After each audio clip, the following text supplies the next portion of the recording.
So 3 days ago, I was talking to somebody about how I wanted to start posting more or maybe getting a podcast going about flat earth topics. And I was complaining and saying, I posted this video on TikTok like a little over a month ago. It's sitting at like 150 views. Most of the comments were super negative. And even though I believe it from the bottom of my heart to be true, I didn't really want to face the backlash. My main point in this conversation as to why it was like really getting to me that I was like not sharing what I have come upon in research is because I believe that flat earth is a direct pipeline to God. And I just kept going on and saying, I don't think anybody cares what I have to say about this. I don't really think anybody agrees with me. I don't think anybody's going to believe me. The video that this comment came from was posted over a month ago. So I had this conversation 3 nights ago. The very next day, this video immediately started going viral after like over a month. And as crazy as it sounds, I'm like, is this God like telling me like get this out there? Because that video sat at like no views for like months. And the morning after I had that conversation, it immediately went viral with tons of comments saying, I've believed this for years and nobody believes me. Everybody thinks I'm crazy, etc. I just feel like it's a sign. But I'm totally with you. Everybody around me thinks that I'm nuts.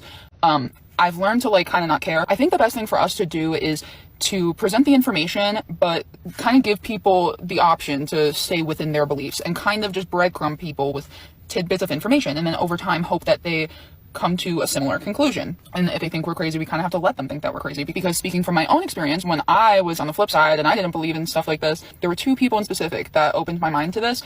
And I always kind of thought of them as like, oh, like I like them, they're nice, but they're crazy. They think that the earth is flat. And I was never like outwardly mean to them or anything like that about it. It was just kind of like my inner monologue, like, okay, like let me keep you at an arm's length. Well, because of their kindness and their patience and their ability to kind of just like put the information out there, but not being mean to me for not believing it, they kind of just like put it out there as in, these are my beliefs, here's why I believe it. I think that specifically was what made me come around to it, because I think a lot of us get so frustrated with like the name calling and everything else, and rightfully so, because it happens to me too, that anybody that like disagrees with us, sometimes we feel the urge to be like, like you don't know what's going on, and we do. And I think that really pushes people away. So I try really hard not to do that, even though things can get extremely frustrating at times. Stay strong in your beliefs and try to ignore the crazy nutcase tinfoil hat comments. I try to do the same.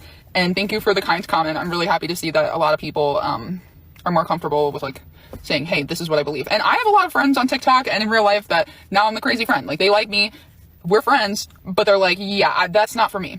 And you kind of just have to let it be like that. I'm sure you've probably learned that by now, but I'm just babbling. And I hope you don't mind that I chose your comment to respond to. I just had a couple things to say regarding this, and I liked this comment, so I chose it. This guy was really talking to people from the moon. Why did they have to lie to us and say that it was a phone call all these years? Until like 2015, when people started looking into this kind of stuff and debunking all of it. And then they came up with the excuse that, oh, well, it was just satellites, right? We were sending them via satellite transmission, even though we made it look like a phone call from the White House. Why wouldn't he just come out and say, hey, Buzz and Neil, I'm talking to you from the White House via satellite transmission, instead of, I'm talking to you from a telephone? Maybe because they're lying. Once you see that this is obviously CGI, you can't unsee it. I'm not at all trying to be condescending or anything like that, but I mean, this is a 2012 picture, and it's like they're playing in our face. We have movies with better CGI. Like Interstellar is more believable than this, or any of the pictures that you look up. This is for entertainment purposes only, and these are strictly my opinions. So of course the atmosphere does not refract as the Fresnel lens does, because the atmosphere refracts at an index of a 1.003 and water at 1.33 and glass at 1.5, unless of course we see too far. What type of refraction is making that happen? It's a brand new anomaly. Please explain. Thousands of people are waiting. It is a coefficient of refraction of 2.0 or higher. Okay, so basically, I guess we're just gonna have to accept this as a concession because you're gonna keep doing it. Like I've given you empirical measurements that coefficient of refraction 2.0 or higher happens over water. The 2.0 coefficient of refraction causes the light ray to bend at the same radius as the Earth. It allows us to see indefinitely far over the Earth.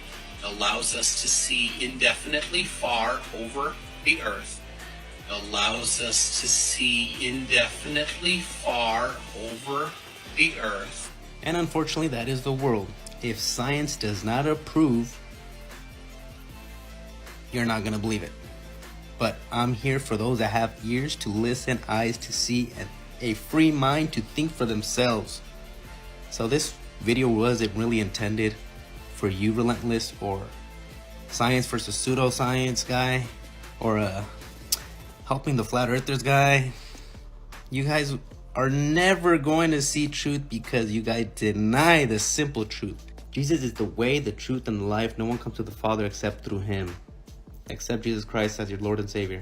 They supposedly left, there was no visible flame on the lunar module, even though hypergolic fuel visibly burns in a vacuum. And we never hear the 140 decibel rocket engine which the astronauts are sitting on top of. 40 feet down, 2.5. Picking up some dust. 4 forward. 4 forward. Drift into the right a little. Good. Okay.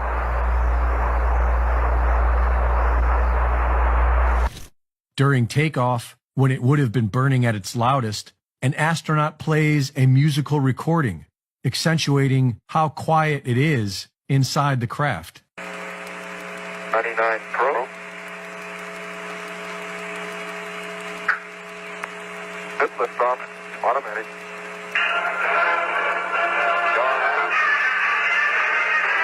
An official moon rock given to Holland by Neil Armstrong and Buzz Aldrin was tested and found to be petrified wood from Earth. The lunar module designs have been thrown away. Videotapes are missing, and all of the telemetry data, which could be used as evidence of the moon mission, is also somehow missing.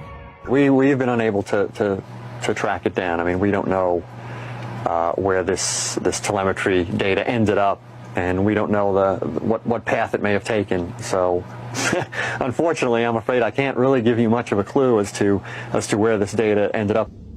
Greg Reese reporting. Just hold your horses. Do you mean to tell me that the Antarctic Treaty was signed by every major nation in the entire world and it hasn't been broken once through all major conflicts since that treaty in 1959?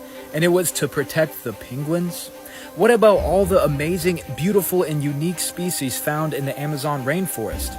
We're just taking everything down, destroying everything, killing the beautiful, connected, spiritual ecosystem of the Amazon rainforest.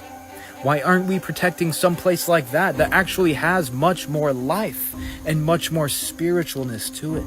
I'm not sure if spiritualness is a real word, but anyway, what about Amelia Earhart? Do you remember what she did? She tried to circumnavigate north to south on our globe, and she never returned. I wonder why. But if you look at it from the perspective of a perhaps flat plane, she was just leaving the center out beyond, into the unknown. But of course, I'm a conspiracy theorist and I'm making this up. Amelia Earhart didn't even exist. And of course the Earth is rotating at 1,000 miles per hour.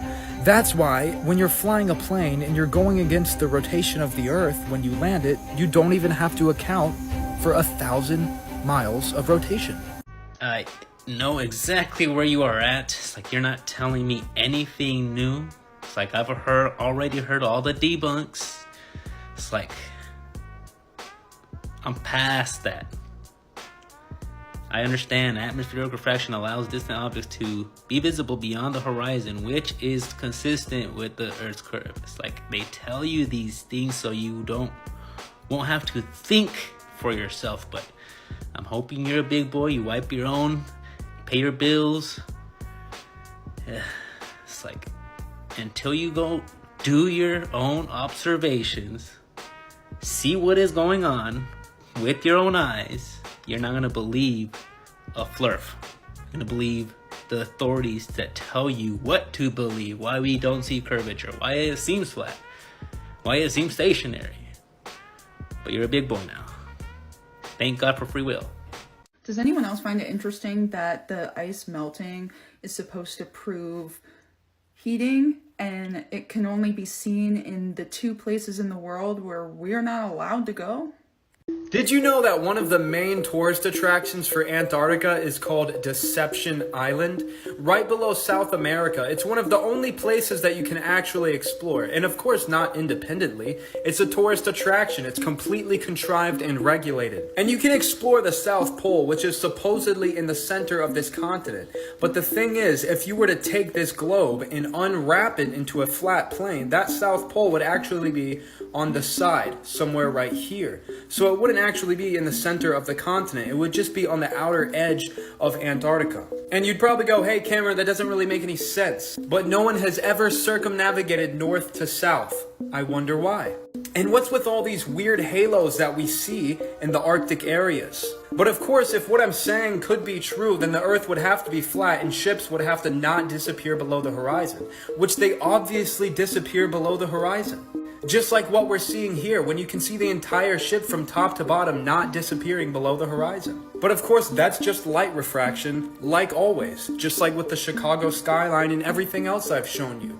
And of course, even if you take a fisheye camera and shoot that baby 120,000 feet into the sky, guess what? The horizon raises to eye level, and you can't really see any curvature, even though they're trying so hard to show curvature with this fisheye lens. But of course, the Earth is a globe, and I made everything. Guys, you will never believe this about Admiral Byrd. So I had a couple people asking me if I would make a video on Admiral Byrd and Antarctica and like what he wrote that he found. So as I'm researching and double checking to make sure I'm not like saying things that aren't true, guys, he was a Freemason! He was a Freemason! I never caught this before.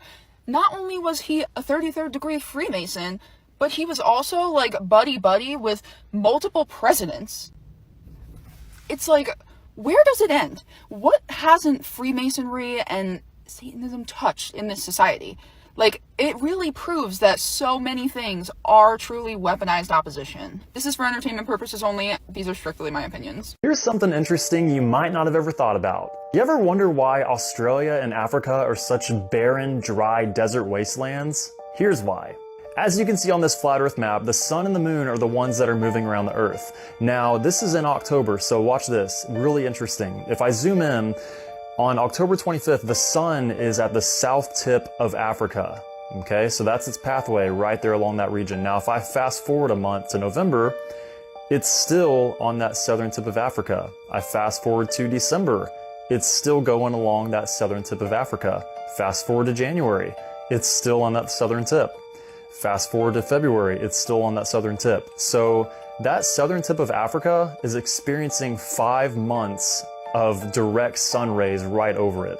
Now the middle part, if I look at March, it's going right up over that middle part in March, but then I fast forward to April, it's not over that part right there. So now we're going on the northern part, so check this out. So that's April. May, the sun is going right over that northern part of Africa. Go to June, and it's still going right over that northern part. Look at that trail. Look how dry it is in that area, and look how perfectly the sun's pathway matches up with that. Now we go to July. Interesting. It's still on that pathway. August, going a little bit southern, but it's spending about 5 months of its time in the northern region of Africa and 5 months in that southern region. So pretty interesting. It doesn't spend a lot of time in the middle. Now, if I go over here to Australia, with this one, if I fast forward to, let's say, October, so it's kind of going towards Australia a little bit, but then if we fast forward to November, okay, so now it's going pretty much right over Australia, so that's a full month of direct sun rays. December, now it's right over Australia, so that's 2 months of sun. January, right above it, 3 months of direct sun. February, still kind of over it just a little bit, but it's interesting, especially with Africa, how the sun tends to go right over those regions, and it happens to be dry in those areas because of the sun's pathway going right over those areas. So something I thought was really interesting, if you haven't woken up to the truth about the fixed flat Earth with a solid firmament above it that divides water below from water above, you definitely need to look into it because it's going to definitely change your worldview literally and shatter your old worldview. It'll change your life. You'll look at the world in a brand new way for the better. You'll start seeing sunsets differently. You'll look at the stars differently, and life becomes a lot better, and you'll realize that we've been lied to our whole lives and that we are the center of God's creation. We are special, and everything becomes so much better. So wake up to the truth. And yeah, God bless. Have a great day, guys. So this is a follow-up on my last video where I talked about how Africa and Australia are barren, dry desert wastelands. And someone put a comment on the video asking about Alaska. Can I show how the 24-hour sun works in Alaska? I'm going to show you that, and I'm going to show you how it's so dark in Alaska in the winter months. So this is in June. As you see at the bottom, it says June 25th.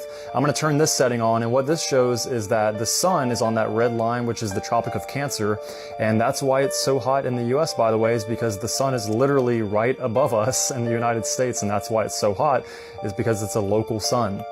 And so as you can see, whenever the sun's moving around the earth, it's taking its light with it. Now, how the lighting works is that there's a glass firmament above the earth. And if you don't know that, Hillary Clinton sure knows that. So anyways, you can see how the light reflects off of the firmament dome, and that's how we get the lighting in the summer months. Now you can see in Alaska that the sun never sets. It's a 24-hour sun.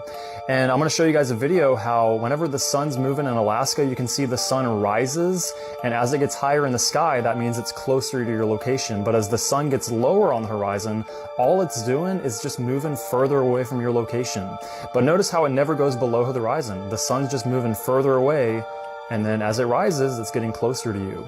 And so that's how the 24-hour sun works in Alaska. Now, if I fast forward here to December, we can see how the sunlight works this way. Now, the sun is closer to the edge of the earth, which is closer to where the firmament touches the ground. And you can see that the way the sunlight reflects off the firmament is a little bit different now. So you can see the sunlight wraps around the dome a little bit more now. So we can see that as I move the sunlight, we can see that Alaska is darker. That's because the sun is further away from Alaska. And by the way, that's why it's colder in the United States, because the sun, it's further from the US. So its warmth is all the way out there. So that's why it's not as warm for us in the US. And so as you can see, as the sun moves around, Alaska, it's very, very dark. It only gets maybe a couple hours of sunlight in some places. But that's how the sun works in the summer months and the winter months with Alaska. But anyways, guys, if you want to see an interesting flat earth music video that just came out this year, it's now on all streaming platforms, and you can check out the interesting music video on YouTube. Just type in Biblical Earth by Brandon Lavelle. Very entertaining music video. Hope you guys have an awesome rest of the day. Catch you next time. It came in the mail and y'all are opening it with me. Ooh. Smell it. Woo!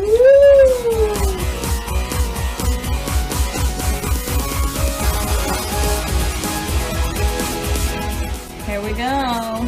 The flat Earth map dates back over 1,000 years. This map is credited to being created by a Persian astronomer. His name was Al-Biruni, and he lived between 973 AD to 1048 AD.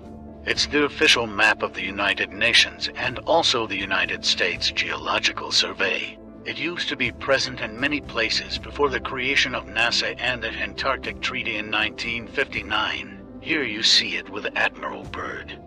This map has been restored by Dmitry from Russia with suggestions of mine, Eddie Alenkar. Known by my YouTube channel Flat Earth Banjo, I asked Dmitry to include the Bermuda Triangle and Point Nemo, a place deep in the Pacific where NASA buries rockets.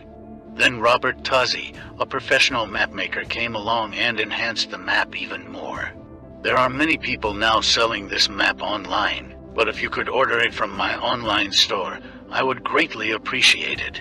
Visit my online store now and order one of the items. I humbly thank you.